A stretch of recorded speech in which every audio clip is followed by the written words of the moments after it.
Star Pawan Singh की heroine नम्रता मल्ला, जी हाँ, जिनके बारे में लोग बहुत कुछ जानना चाहते हैं। तो हम आपको ये बता दें कि नम्रता मल्ला जितनी एक्टिव भोजपुरी में है, उतनी ही एक्टिव वो बॉलीवुड और साउथ की इंडस्ट्री में है।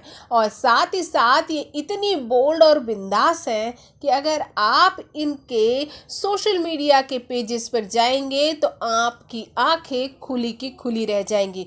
2 पीस बिकिनी के जलवे तो इस कदर है, मानो कि नम्रता मल्ला को यही पहनना अच्छा लगता है। वैसे भोजपुरी इंडस्ट्री में अभी तक की सबसे बिंदास और सबसे बोल्ड एक्ट्रेस का खिताब अगर किसी को मिला था तो वो कोई और नहीं, मोनालिसा थी। लेकिन अब मोनालिसा से भी आप ये कह सकते हैं 2 हाथ आगे है नम्रता मल्ला। नम्रता मल्ला ने तो वो सब कुछ सोशल मीडिया पर दिखा दिया।